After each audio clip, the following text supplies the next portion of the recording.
Okay, so in this video, I'm gonna start by working on the handle part. And let me just make sure I'm matching the reference the best I can. I'll also scale this part a bit down and I'll move it lower as well. Okay, so in order to make this part, you have to start by creating a cube. And I'm gonna just scale it down and just try to fit the rough scale of it. I'm gonna put it somewhere around here to start. And it looks like I've made this part a bit too small, but it's fine for now. I'll put it somewhere here. And I'm gonna press G and Y to move it. And I'll press Ctrl R and add these two loop cuts, and I'm gonna put this one over here. And it should be pretty decent. Now I'm gonna make sure that it is in the middle of the world. So while it's selected, I'm gonna press the N key to go into the side view. Go into, and let me just turn on the shortcut key while I'm here. And I'm also gonna make sure that I move this to the 0. Now press numpad 1 to look from the front view. And I'm gonna try to get it as right as I can. So maybe somewhere around here. Okay, I'm gonna add in some modifiers, or maybe I can just copy it from this one. So I'll select this and shift select this. I'll hit Control L and link modifiers or copy modifiers. And also make sure that you apply your scale. So select it, press Control A and all transforms. And now the bevel should be working pretty well. Make sure you shade smooth and also turn on auto smooth. Now we can work on this part. So you can start by adding in a cylinder. And I think for now, 24 sides would be enough. I'll scale it down and just move it. I'm gonna make sure that it is the rough size of this. I'll go into Editmode and I'm gonna just select these vertices and press E to extrude it upwards. Maybe till around here. So I'll select everything and hit X and do a limited dissolve. And what it does is that it dissolves all the edges on a flat surface. So you just get left with the silhouette itself. So now we have this. I'm going to just rotate it so that fits our reference a bit. So it should be fine. And it could be a bit longer. So I'm going to just circle select these vertices and I'm going to move it out a bit. So maybe till somewhere around here. Now I'm going to just scale it on the X a bit and make sure that on the side view it matches the reference a bit better. So something like this. I can definitely make this part a bit wider. And for now, I'm going to mirror this from left to right. So I'm going to just take this one because this one's also using a mirror. Hit Control L and do a copy modifiers. Make sure for this one, you just apply all transform, press Control A and apply all transforms, right click and shade smooth, and also make sure to turn on auto smooth. And now we have this shade. So now we can start working on this part. So definitely I want to put it in the middle of this. So I'll go into edit mode and shift select the both of these vertices. Press Shift S and cursor to select it. And that'll just put it somewhere in between them. And I'll just press Shift A, add in a mesh. And I'll change this one to 32 sides and I'll scale it down. I'll rotate it on the X by 90, well, Y by 90. And I'm gonna just scale it up and just have the rough shape of it. Now I'm gonna make sure that it matches the reference. So here to here. And it does look like there's a bit of an inset as well as an extrusion. So I'm just gonna make sure that I convey that. So I to inset, and I'll bring it out a tiny bit like so. And I'll do an extrude like so. And I'll do an I to inset. And I'm gonna make sure this inset is matching the overall width. So maybe somewhere around here. And I'll just press E to extrude it in like so. So something like this is already pretty good for me. We also need to copy the modifiers. So I'll just select this last, press Ctrl L and copy modifiers. Make sure that you apply all your transforms, right click and shade smooth, and also turn on auto smooth. So it should be looking good now. And we definitely need to also make sure that we shift E to duplicate this and press E to extrude it outwards a bit, just so that we have this one extra part, which is where the bolt itself will be. And now we've pretty much made this part. Okay, so we can get started by making this part now. So I'll just add in a cube and I'll just do my best to scale it. And in this case, I'm going to eyeball it a bit. I'll select these two vertices, extrude it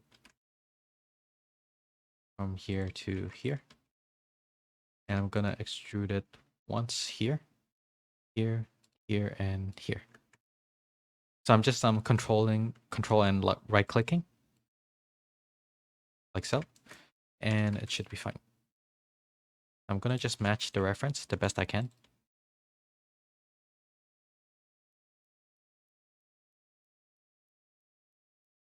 Like so. So make sure this one is on the center of the X.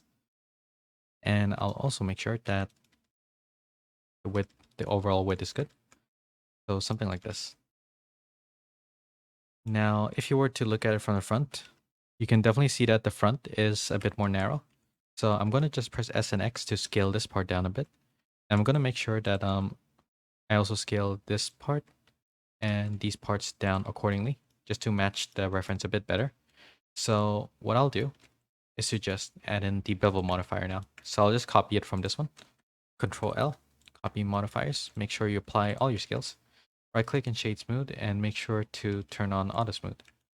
Now I definitely want to catch some bevels on these parts, so I'm gonna put some effort to making this. And I guess now we can start working on the handle. So in this case, we can treat it more like a cube. So I'll just add in a cube and I'll just start from the back over here.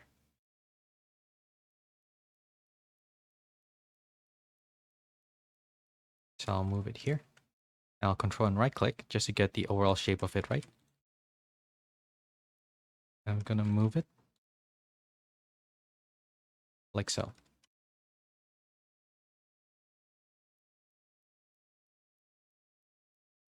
So I'm trying to also get the spacing as even as I can, because it usually will result in a better mesh. Like so. And make sure that now it is in the center of the world. Now I'm going to just scale it so it matches the reference. And also, we're going to do one subdivision so that it looks a bit more rounded. So I'm going to just do this. I'm going to add in a loop cut here and here, as well as one over here and over here. So it should subdivide pretty well. So I'll press Control and 1 to subdivide it once. And I'll just press Control A to apply it. And we have this nice little shape. Now, for now, I'll just right click and shade it smooth. And I'm going to choose which parts I want the bevel on. So for now, I'll add in a bevel modifier as well. And it looks like it will do a pretty good job just using the angle bevel. And I'm also going to make sure that I harden normals and turn on auto smooth. And it should look pretty decent now. Okay, so now I'm going to look at it from the side and try to create this kind of shape. So this one is kind of the same thing. You can add in a cube. And I'm going to just rotate it by 45 degrees for now. Oh, it looks a bit more than 45, so maybe around 60 degrees. And I'm going to just scale it and make sure that fits the overall size. Okay, so I'm going to just select these two vertices and I'm going to slide it as well as these ones. I'm going to slide it till it meets here. I'll add in a loop cut with Control R. Right click so that it stays in place. Control B to bevel. And I'll just add it like this. So I'll hit Control B to bevel and just turn the segments up a bit, maybe to around here. Right click and select all and merge by distance. Make sure that this one is in the center of the world. And now I'm gonna just move it in. So now I can definitely bevel it once. So I accidentally hit my mesh. So I'm just gonna. So when things disappear accidentally, it's because like you disabled the collection, so you can just like enable it by pressing here.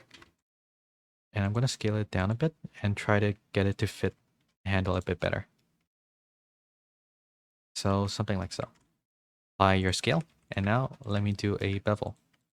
Control B to bevel. And something like this is already pretty good. So I'm going to just select all, right click and merge by distance. And I'm going to select these ring of edges by alt and left clicking. And I'm going to just bevel it once. I'm going to add a modifier, add in a bevel, turn the segments up to 3. Well, 4 actually. And I'm going to right click shade smooth, turn on harden normals and auto smooth. So it should look pretty decent. So now we just need to add this one groove. Okay, so I'll copy it over from this. So Shift E to duplicate. I'm gonna just go into edit mode and just scale it down. I'm gonna just get the approximate size for it. So something like this. Just make sure you delete the back face because we won't really need it. And now we've gotten a pretty good handle. Now the area on the back, we definitely need to move this part back. So I'm gonna just move it, and I'm gonna do a bevel. So Control B to bevel, and I'm gonna just have this part be a bit more rounded. And this may have been too far, so I'll just move it back a bit, and Control B to bevel, like so. And right click and merge by distance. So now we have a pretty good shape. And for this one, I think I'm just gonna dissolve this edge because we don't really need it. Okay, so I'm gonna work on this one part in the back, and so for that part in the back, we can just add in a plane. So Shift A, add in a plane, and I'll just move it. And I'll scale it till it fits a good size because you can't really see it.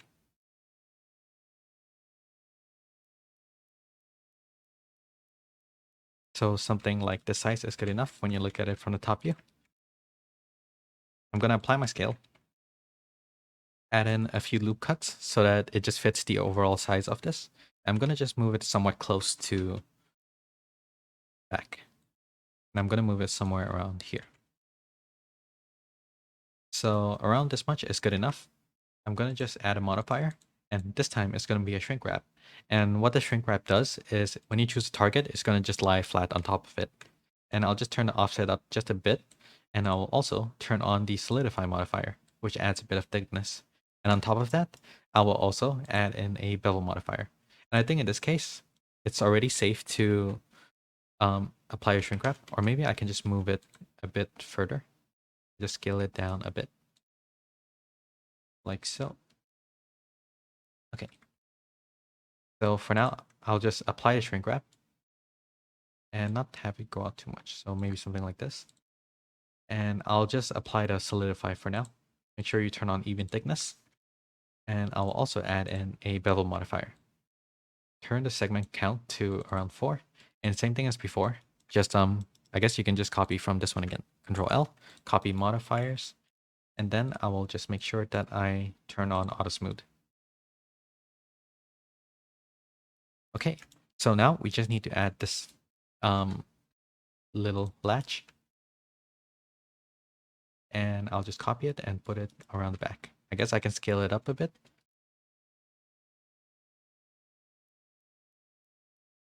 Like so. And I guess I made a slight mistake where it isn't really like in the middle, so I'll just move it a bit. Okay, so something like this is pretty good. Okay, so I'm going to start working on the vent area. And for now, I'll just do it on the right side. Okay, so add in a plane, rotate it by 90. And I'm going to just try to get the rough proportions right. So I'm going to put it till here. Go into edit mode and just put it here. And this one till here. And you can just select these two vertices. Make sure you apply your scale in object mode.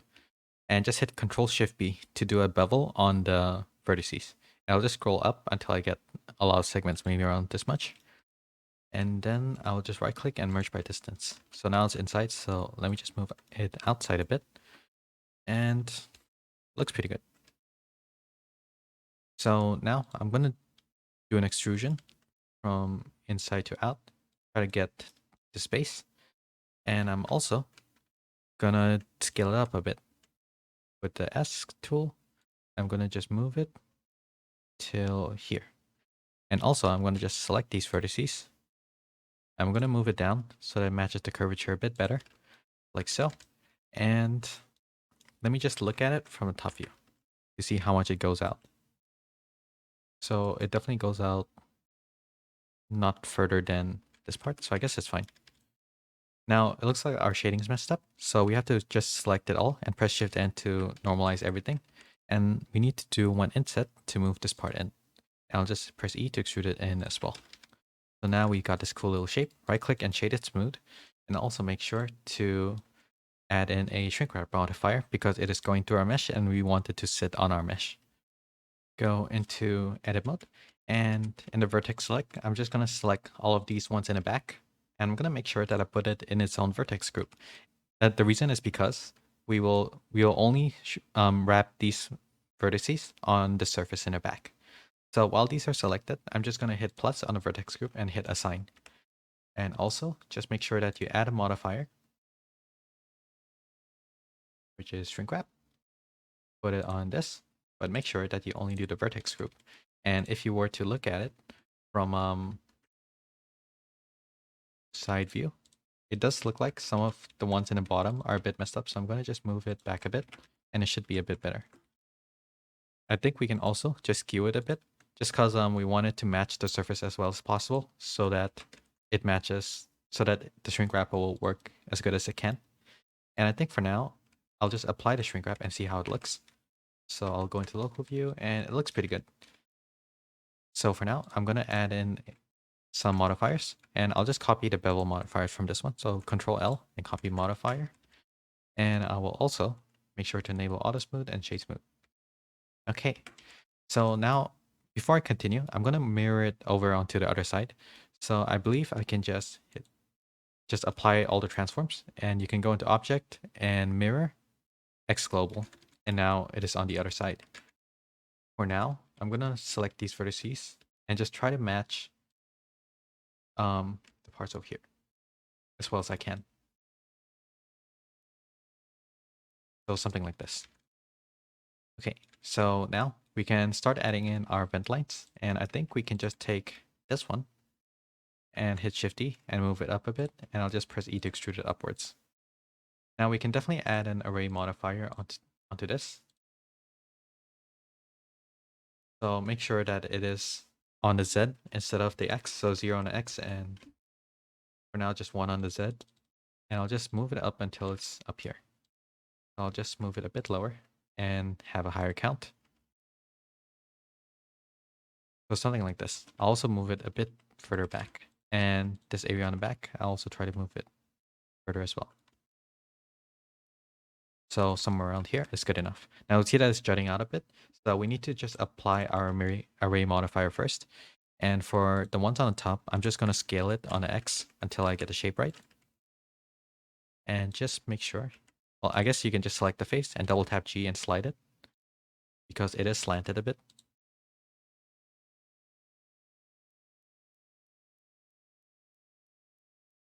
And I think we can definitely just move it lower. I'll just select these faces. I'll just move it down a bit like so. And now I think I'm pretty happy with the way it looks. So now we're done with the vent and we can start working on the barrel itself and this cloth area. Now, these two are going to require going into sculpt mode, but I'm sure we can do it. Okay,